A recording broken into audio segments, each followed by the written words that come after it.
یا کسی کے ہاتھ بھجوائے گا، مگر جب شام ہونے کو آئی اور کوئی کشتی اس طرف سے نہیں آئی تو یہ واپس لوٹا۔ کنارے پر ایک لکڑی دیکھی تو یہ سمجھ کر خالی تو جا رہا ہوں، آؤ اس لکڑی کو لے چلوں، پھاڑ کر سکھا لوں گا، جلانے کے کام آئے گی۔ گھر پہنچ کر جب اسے چیرتا ہے تو کھنا کھن بجتی ہوئی اشرفیاں نکلتی ہیں، گنتا ہے تو پوری 1000 ہیں۔ وہیں پرچے پر نظر پڑتی ہے، اسے بھی اٹھا کر پڑھ لیتا ہے۔ پھر ایک دن وہی شخص آتا ہے اور 1000 دینار پیش کر کے کہتا ہے کہ یہ لیجئے آپ کی رقم، معاف کیجیے گا، میں نے ہر چند کوشش کی کہ وعدہ خلافی نہ ہو، لیکن کشتی کے نہ ملنے کی وجہ سے مجبور ہو گیا اور دیر لگ گئی۔ آج کشتی ملی، آپ کی رقم لے کر حاضر ہوا۔ اس نے پوچھا کہ کیا میری رقم آپ نے بھجوائی بھی ہے؟ اس نے کہا میں تو کہہ چکا کہ مجھے کشتی نہ ملی۔ اس نے کہا اپنی رقم واپس لے کر خوش ہو کر چلے جاؤ، آپ نے جو رقم لکڑی میں ڈال کر اللہ پر بھروسہ کر کے دریا میں ڈال دیا تھا اسے اللہ تعالیٰ نے مجھ تک پہنچا دیا اور میں نے اپنی پوری رقم وصول کر لی۔ اس حدیث کی سند بالکل صحیح ہے۔ صحیح بخاری شریف میں 7 جگہ یہ حدیث آئی ہے۔ پڑھا لکھا شخص لکھنے سے انکار نہ کرے۔ پھر آگے اللہ فرماتے ہیں کہ لکھنے والا عدل و حق کے ساتھ لکھے، کتابت میں کسی فریق پر ظلم نہ کرے، ادھر ادھر کچھ کمی بیشی نہ کرے، بلکہ لین دین والے دونوں متفق ہو کر جو لکھوائیں وہی لکھے۔ لکھا پڑھا شخص معاملے کو لکھنے سے انکار نہ کرے، جب اسے لکھنے کو کہا جائے لکھ دے، جس طرح اللہ تعالیٰ کا یہ احسان اس پر ہے کہ اللہ نے اسے لکھنا سکھایا، اسی طرح جو لکھنا نہ جانتے ہوں ان پر یہ احسان کرے اور ان کے معاملے کو لکھ دیا کرے۔ صحیح بخاری اور مسلم کی حدیث میں ہے کہ یہ بھی صدقہ ہے کہ کسی کام کرنے والے کا ہاتھ بٹا دے، کسی گرے پڑے کا کام کر دے۔ اور حدیث میں ہے کہ جو علم کو جان کر پھر اسے چھپائے، قیامت کے دن اسے آگ کی لگام پہنائی جائے گی۔ یہ سنن ابی داؤد کی حدیث ہے۔ مجاہد اور عطا رحمہم اللہ فرماتے ہیں کہ کاتب یعنی لکھنے والے پر لکھ دینا اس آیت کی روح سے واجب ہے۔ جس کے ذمے حق ہو وہ لکھوائے اور اللہ تعالیٰ سے ڈرے، نہ کمی بیشی کرے نہ خیانت کرے۔ اگر یہ شخص بے سمجھ ہے، اسراف وغیرہ کی وجہ سے روک دیا گیا ہے، یا کمزور ہے یا بچہ ہے، یا حواس درست نہیں، یا جہالت اور کن ذہنی کی وجہ سے لکھوانا بھی نہیں جانتا ہو، تو جو اس کا ولی اور بڑا ہو وہ لکھوائے۔ پھر فرمایا کتابت کے ساتھ شہادت بھی ہونی چاہیے تاکہ معاملہ خوب مضبوط اور بالکل صاف ہو جائے۔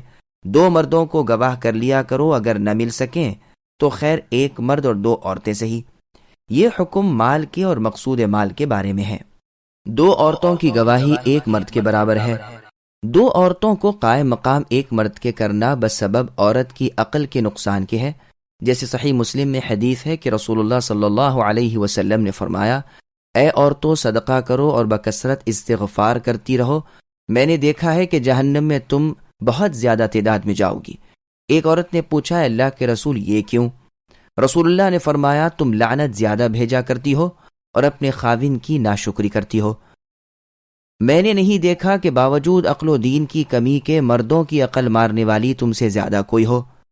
اس نے پھر پوچھا کہ اللہ کے رسول ہم میں دین کی اور عقل کی کمی کیسے ہے؟ فرمایا، عقل کی کمی تو اس سے ظاہر ہے کہ 2 عورتوں کی گواہی 1 مرد کی گواہی کے برابر ہے، اور دین کی کمی یہ ہے کہ ایام حیض میں نہ نماز ہے نہ روزہ۔ گواہی کے لیے عادل ہونا شرط ہے۔ گواہوں کی نسبت فرمایا کہ یہ شرط ہے کہ وہ عدالت والے ہوں۔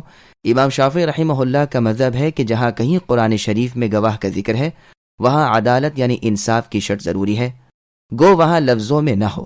اور جن لوگوں نے ان کی گواہی رد کر دی ہے، جن کا عادل ہونا معلوم نہ ہو، ان کی دلیل بھی یہی آیت ہے۔ وہ کہتے ہیں کہ گواہ عادل اور پسندیدہ ہونا چاہیے۔ 2 عورتیں مقرر کرنے کی حکمت بھی بیان کر دی کہ اگر ایک گواہی کو بھول جائے تو دوسری یاد دلا دے گی۔ فتذکرہ کی دوسری قراءت فتذکروا بھی ہے۔ جو لوگ کہتے ہیں کہ اس کی شہادت اس کے ساتھ مل کر مثل شہادت مرد کے کر دے گی، انہوں نے مکلف کیا ہے، صحیح بات پہلی ہی ہے، واللہ اعلم۔ گواہوں کو چاہیے کہ جب وہ بلائے جائیں انکار نہ کریں، یعنی جب ان سے کہا جائے کہ آؤ اس معاملے میں گواہ رہو تو انہیں انکار نہ کرنا چاہیے، جیسے کاتب کی بابت بھی یہی فرمایا گیا ہے۔ یہاں سے یہ بھی فائدہ حاصل کیا گیا ہے کہ گواہ رہنا بھی فرض کفایہ ہے، یہ بھی کہا گیا ہے کہ جمہور کا مذہب یہی ہے، اور یہ معنی بھی کیے گئے ہیں کہ جب گواہ گواہی دینے کے لیے طلب کیا جائے، یعنی جب اس سے واقعہ پوچھا جائے تو وہ نہ رکے۔ چنانچہ ابو مجلز اور مجاہد رحمہم اللہ وغیرہ فرماتے ہیں کہ جب گواہ رہنے کے لیے بلائے جاؤ تو تم کو اختیار ہے، خواہ جاؤ خواہ نہ جاؤ، لیکن جب گواہ ہو چکے پھر گواہی دینے کے لیے جب بلایا جائے تو ضرور جانا پڑے گا۔ صحیح مسلم اور سنن نبی داؤد وغیرہ کی حدیث میں ہے کہ اچھے گواہ وہ ہیں جو بن پوچھے ہی گواہی دے دیا کریں، لیکن اس کے مقابل میں بخاری اور مسلم کی دوسری حدیث میں جو آیا ہے کہ بدترین گواہ وہ ہیں کہ جن سے گواہی طلب نہ کی جائے اور وہ گواہی دینے بیٹھ جائیں۔ اسی طرح بخاری کی ایک اور حدیث میں ہے کہ جس میں ہے کہ پھر ایسے لوگ قیامت کے قریب آئیں گے جن کی قسمیں گواہیوں پر اور گواہیاں قسموں پر پیش پیش رہیں گی، اور روایت میں ہے کہ ان کی گواہی نہ لی جائے گی تاہم وہ گواہی دیں گے۔ تو یاد رہے کہ یہ مذمت اور برائی جھوٹی گواہی دینے والوں کے لیے ہے، اور وہ تعریف سچی گواہی دینے والوں کے لیے ہے، اور یہی تطبیق ہے ان مختلف احادیث میں۔ ابن عباس رضی اللہ عنہما وغیرہ فرماتے ہیں کہ آیت دونوں حالتوں کو شامل ہے، یعنی گواہی دینے کے لیے بھی اور گواہ رہنے کے لیے بھی انکار نہ کرنا چاہیے۔ پھر آگے اللہ نے فرمایا، چھوٹا معاملہ ہو یا بڑا، لکھنے سے کسمساؤ نہیں، مدت وغیرہ لکھ لیا کرو۔ ہمارا یہ حکم پورے عدل والا اور گواہی کو خوب ثابت رکھنے والا ہے، کیونکہ اپنی تحریر دیکھ کر بھولی بسری بات بھی یاد آ جاتی ہے۔ نہ لکھا ہو تو ممکن ہے کہ بھول ہو جائے، جیسا کہ اکثر ہوتا ہے، اور اس میں شک و شبہ کے نہ ہونے کا بھی زیادہ موقع ہے، کیونکہ اختلاف کے وقت تحریر دیکھ سکتے ہیں اور بغیر شک و شبہ فیصلہ ہو سکتا ہے۔ پھر فرمایا، جبکہ نقد خرید و فروخت ہو رہی ہو تو چونکہ باقی کچھ نہیں رہتا، اس لیے اگر نہ لکھا جائے تو کسی جھگڑے کا احتمال نہیں، پس کتابت یعنی لکھنے کی شرط تو ہٹا دی۔ اب رہی شہادت یعنی گواہی، تو سعید ابن المسیب رحمہ اللہ تو فرماتے ہیں کہ ادھار ہو یا نہ ہو، ہر حال میں اپنے حق پر گواہ کر لیا کرو۔ دیگر بزرگوں سے مروی ہے کہ فَإِنْ أَمِنَا فرما کر اس حکم کو بھی ہٹا دیا۔ لکھنے کا حکم استحباباً یعنی پسندیدگی کے طور پر ہے، نہ کہ وجوباً یعنی لازمی طور پر۔ یہ بھی ذہن نشین رہے کہ جمہور کے نزدیک یہ حکم واجب نہیں بلکہ استحباب کے طور پر اچھائی کے لیے ہے، اور اس کی دلیل مسند احمد کی یہ حدیث ہے جس سے صاف ثابت ہے کہ رسول اللہ نے خرید و فروخت کی اور کوئی گواہ شاہد نہ تھا۔ چنانچہ مسند احمد میں ہے کہ رسول اللہ نے ایک دیہاتی سے ایک گھوڑا خریدا، اور دیہاتی رسول اللہ کے پیچھے پیچھے آپ کے گھر تک رقم لینے کے لیے چلا۔ رسول اللہ تو ذرا جلدی نکل گئے اور وہ آہستہ آہستہ آ رہا تھا۔ لوگوں کو یہ تو معلوم نہ تھا کہ یہ گھوڑا رسول اللہ کے ہاتھ بک گیا ہے۔ انہوں نے قیمت لگانی شروع کی، یہاں تک کہ جتنے داموں اس نے رسول اللہ کے ہاتھ بیچا تھا اس سے زیادہ دام لگ گئے۔ دیہاتی کی نیت پلٹی اور اس نے رسول اللہ کو آواز دے کر کہا، اللہ کے رسول، یا تو لے لیجئے یا میں کسی اور کے ہاتھ بیچ دیتا ہوں۔ رسول اللہ یہ سن کر فرمانے لگے، تو اسے میرے ہاتھ بیچ چکا ہے، پھر یہ کیا کہہ رہا ہے؟ اس نے کہا، نہیں، اللہ کی قسم میں نے تو نہیں بیچا۔ رسول اللہ نے فرمایا، غلط کہتا ہے، میرے تیرے درمیان معاملہ ہو چکا ہے۔ اب لوگ ادھر ادھر سے بیچ میں بولنے لگے۔ اس گوار نے کہا، یعنی دیہاتی نے، اچھا تو گواہ لائیے کہ میں نے آپ کے ہاتھ بیچ دیا۔ مسلمانوں نے ہر چند کہ اس دیہاتی بدبخت کو دیکھو، رسول اللہ تو اللہ کے پیغمبر ہیں، آپ کی زبان مبارک سے تو حق ہی نکلتا ہے، لیکن وہ یہی کہے چلے جائے کہ لاؤ گواہ پیش کرو۔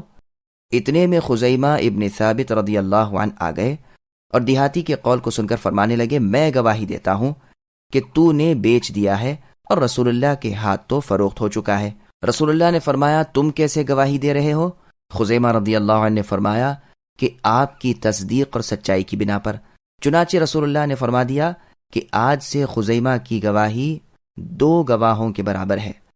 پس اس حدیث سے خرید و فروخت پر گواہی ضروری نہ رہی، لیکن احتیاط اسی میں ہے کہ تجارت پر بھی گواہ ہوں، کیونکہ ابن مردوے اور حاکم میں ہے کہ 3 شخص ہیں جو اللہ تعالیٰ سے دعا کرتے ہیں لیکن قبول نہیں کی جاتی۔ ایک تو وہ کہ جس کے گھر بد اخلاق عورت ہو اور وہ اسے طلاق نہ دے، دوسرا وہ شخص جو کسی یتیم کا مال اس کے جوان ہونے سے پہلے ہی اسے سونپ دے، تیسرا وہ شخص جو کسی کو مال قرض دے اور گواہ نہ رکھے۔ امام حاکم اسے شرط بخاری و مسلم پر صحیح بتاتے ہیں۔ بخاری اور مسلم اس لیے اسے نہیں لائے کہ شعبہ رحمہ اللہ کے شاگرد اس روایت کو ابو موسیٰ الاشعری رضی اللہ عنہ پر موقوف بتلاتے ہیں۔ پھر آگے اللہ فرماتے ہیں کہ کاتب یعنی لکھنے والے کو چاہیے کہ لکھوانے کے خلاف نہ لکھے، اور گواہ کو چاہیے کہ واقعے کے خلاف گواہی نہ دے، نہ گواہی کو چھپائے۔ حسن و قتادہ رحمہم اللہ وغیرہ کا یہی قول ہے۔ ابن عباس رضی اللہ عنہما یہ مطلب بیان کرتے ہیں کہ ان دونوں کو ضرر نہ پہنچایا جائے۔ مثلا انہیں بلانے کے لیے گئے، وہ کسی اپنے کام کاج میں مشغول ہیں، تو یہ کہنے لگے کہ تم پر یہ فرض ہے کہ اپنا خرچ کرو اور چلو، یہ حق انہیں نہیں، اور بہت سے بزرگوں سے بھی یہ مروی ہے۔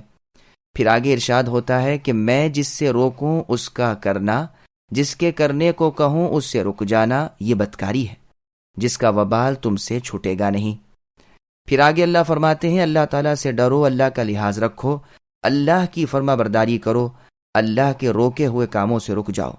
اللہ تعالیٰ تم کو سمجھا اور سکھلا رہے ہیں، جیسے اور جگہ فرمایا یا ایھا الذین آمنوا ان تتقوا اللہ یجعل لکم فرقانا الآیہ، یعنی اے ایمان والو اگر تم اللہ تعالیٰ سے ڈرتے رہو گے تو وہ تم کو دلیل دے دیں گے۔ اور جگہ ہے اے ایمان والو اللہ تعالیٰ سے ڈرو، اللہ کے رسول پر ایمان رکھو، وہ تم کو دوہری رحمتیں دیں گے اور تم کو وہ نور عطا کریں گے جس کی روشنی میں تم چلتے رہو گے۔ پھر اللہ نے فرمایا تمام کاموں کے انجام اور حقیقت سے، ان کی مصلحتوں اور دور اندیشیوں سے اللہ تعالیٰ آگاہ ہیں۔ اللہ سے کوئی چیز چھپی ہوئی نہیں، اللہ کا علم تمام کائنات کو گھیرے ہوئے ہے، اور ہر چیز کا اللہ کو حقیقی علم ہے۔